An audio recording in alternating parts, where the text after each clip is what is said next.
नमस्कार. मी अनिल सुभाष कुंबळे, वनपाल मयूरशहर अभयारण्य सुपे.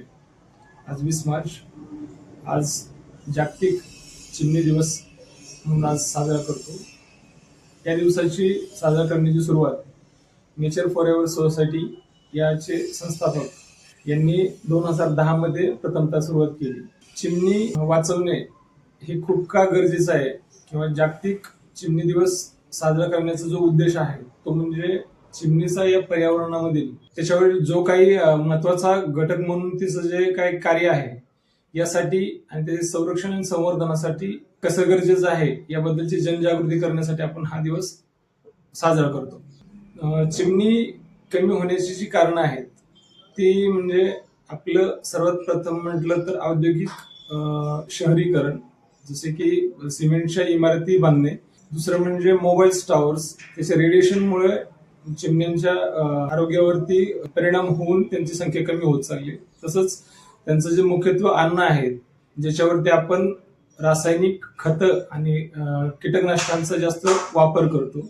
त्याचबरोबर रस्त्यांवरील वाहनांची संख्या, गोंगाट, प्रदूषण अशा विविध कारणांमुळे आज चिमण्यांची संख्या कमी होत चाललेली आहे. याच्या संवर्धनासाठी आपण या चिमणीचे संवर्धन का केले पाहिजे याबाबत जर विशद करायचं म्हटलं तर आपल्याला एक उदाहरण देता येईल. जसे की पूर्वी चीनने 1962च्या अगोदर अन्नधान्यावरती परिणाम करणारे 4 जे घटक आहेत ते घटक कमी करण्याचा उपक्रम राबवला होता. त्याच्यामध्ये उंदीर, डास, माशा आणि चिमणी यांचा समावेश करण्यात आला होता. त्यामध्ये चिमण्यांची जी संख्या आहे ती कमी केल्यामुळे तेथील अन्नधान्याच्या उत्पादकतेवरती परिणाम होऊन चीनवरती उपासमारीची वेळ आली होती.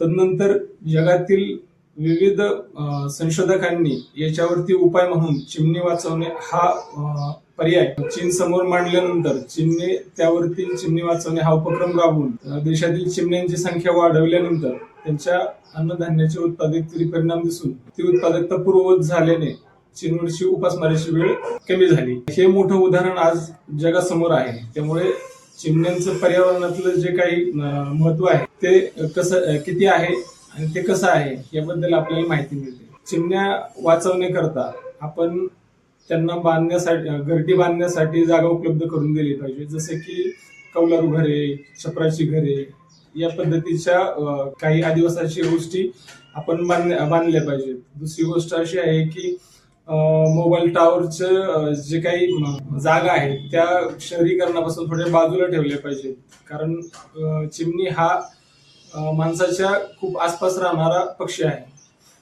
तिसरी गोष्ट म्हणजे आपल्या शेतीमध्ये वापरण्यात येणारी जी रासायनिक खतं आहेत, कीटकनाशके आहे, यांचा वापर कमी करून सेंद्रिय खतांचा व कीटकनाशकांचा आपण वापर केला पाहिजे. तसेच पाणथळाच्या ज्या जागा आहेत त्या वाढवल्या पाहिजे. चिमण्यांसाठी आपल्या घराच्या शेजारी अन्न आणि पाणी ठेवून त्यांना निसर्गामध्ये जगण्यास मदत केली पाहिजे. अशा प्रकारे आपण चिमणीबद्दल जनजागृती करून चिमणी दिवस साजरा केला पाहिजे. आजच्या 20 मार्च 2026 या दिवसाचं औचित्य साधून मी व माझ्या वन विभागामार्फत आपण सर्वांना जागतिक चिमणी दिवसाच्या शुभेच्छा देतो.